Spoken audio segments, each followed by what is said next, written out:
Ahmedabad municipal corporation દ્વારા આયોજિત તિરંગા યાત્રા ક્રમમાં આપણી સૌની સાથે મંચ ઉપર ઉપસ્થિત મારા સાથી મંત્રી શ્રી ઋષિકેશભાઈ પટેલ, શ્રી જગદીશભાઈ વિશ્વકર્મા, શ્રી હર્ષભાઈ સંઘવી, અમદાવાદ મહાનગરપાલિકાના મેયર શ્રીમતી પ્રતિભાબેન જૈન, સાંસદ શ્રી હસમુખભાઈ પટેલ, શ્રી દિનેશભાઈ મકવાણા, મારા સાથી ધારાસભ્ય શ્રી પાયલબેન કુકરાણી, શ્રી અમિતભાઈ શાહ, ડોક્ટર હર્ષદભાઈ પટેલ, ડોક્ટર હસમુખભાઈ પટેલ, શ્રી બાબુભાઈ પટેલ, શ્રી અમુલભાઈ ભટ્ટ, શ્રી અમિતભાઈ ઠાકર, શ્રીમતી કંચનબેન રાદડિયા, શ્રીમતી દર્શનાબેન વાઘેલા, બાબુસિંહ જાદવ, શ્રી દિનેશસિંહ કુશવા, કૌશિકભાઈ જૈન, શ્રી જીતેન્દ્રભાઈ પટેલ, શ્રી અલ્પેશભાઈ ઠાકોર, અમદાવાદ શહેર ભાજપ પ્રમુખ શ્રી પ્રેરકભાઈ શાહ,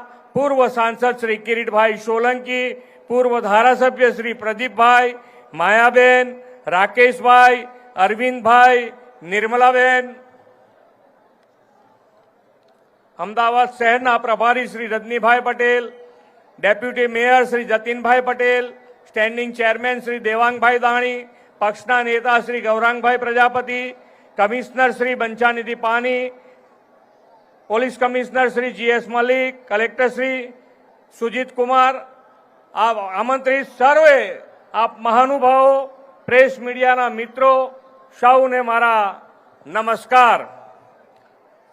વિશ્વના સૌથી લોકપ્રિય નેતા અને ભારતના યશસ્વી વડાપ્રધાન શ્રી નરેન્દ્રભાઈ મોદીએ સ્વાતંત્ર્ય પર્વને યાદગાર જન આંદોલન બનાવવા માટે હર ઘર તિરંગા અભિયાનને પ્રેરણા આપી છે। હર ઘર તિરંગા અભિયાન રાષ્ટ્રધ્વજની ગરિમાને જાળવી રાખવાનો અનેરો ઉત્સવ બની ગયો છે। દરેક ભારતીય માટે શાન અને ગૌરવના પ્રતીક આપણા તિરંગા પ્રત્યે આદર સન્માન જાગે તે માટે વડાપ્રધાનશ્રીની પ્રેરણાથી આ તિરંગા યાત્રા યોજાય છે। તાજેતરમાં વડાપ્રધાન શ્રી નરેન્દ્રભાઈના નેતૃત્વમાં દેશની સેનાએ ઓપરેશન સિંદૂર દ્વારા જે પરાક્રમ દાખવ્યું છે તેના પરિણામે નાગરિકોમાં રાષ્ટ્રપ્રેમની ભાવના પ્રબળ બની છે। તેના કારણે આ વર્ષે તો દેશવાસીઓમાં આ અભિયાન માટે ખૂબ જ ઉત્સાહ અને ઉલ્લાસ જાગ્યો છે। વડાપ્રધાનશ્રીનું સ્પષ્ટ માનવું છે કે તિરંગો લોકોને એક સાથે લાવે છે। આઝાદીના આંદોલન સમયે તિરંગો ફરકાવીને લોકો આઝાદી માટેની પ્રતિબદ્ધતા વ્યક્ત કરતા હતા। આપણે તિરંગો ફરકાવીને આઝાદીના 100મા વર્ષે વિકસિત ભારત માટે કર્તવ્યબદ્ધ થવાનું છે।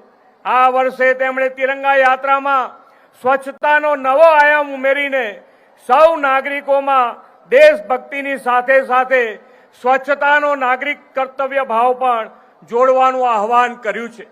રાજ્ય સરકારે હર ઘર તિરંગા હર ઘર સ્વચ્છતા સ્વતંત્રતા ઉત્સવ સ્વચ્છતા કે સંઘની થીમ પર ઉજવવાનું નક્કી કર્યું છે।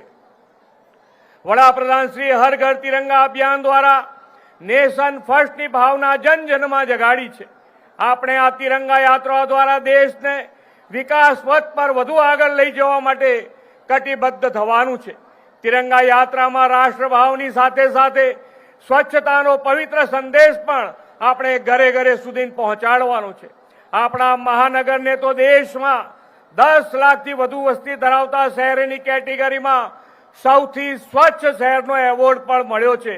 આ માટે અમદાવાદ મહાનગરપાલિકાના સૌ નગરજનોને ખૂબ ખૂબ અભિનંદન પાઠવું છું। સૌને સાથે લઈને ચાલનારું વિઝનરી નેતૃત્વ સ્વચ્છતા સફાઈને કેવું મોટું જન આંદોલન બનાવી શકે છે તે વિશ્વ નેતા અને વડાપ્રધાન શ્રી નરેન્દ્રભાઈ મોદીએ દેશ અને દુનિયાને બતાવ્યું છે।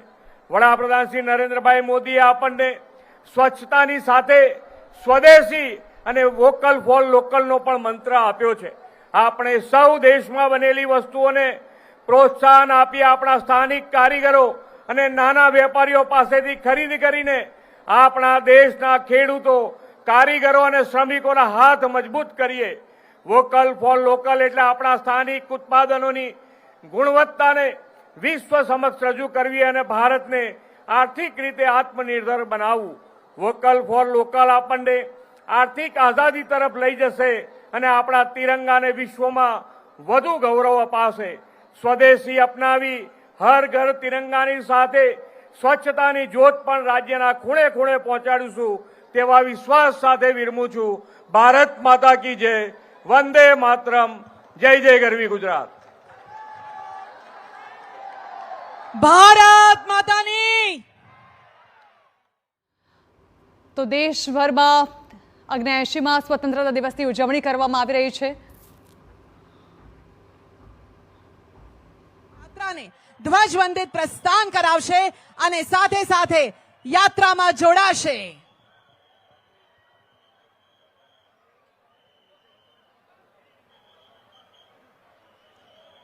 આવો ભારત માતાની કી જયના નારા સાથે આ પળને ભારત માતા કી, ભારત માતા કી, ભારત માતા કી, વંદે વંદે વંદે.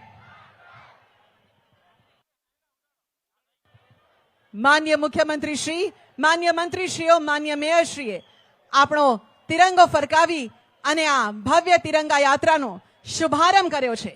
આપણે સૌ નગરજનો દેશની સેવામાં સમર્પિત થઈ આ તિરંગા યાત્રામાં માનભેર સન્માનભેર જોડાઈશું.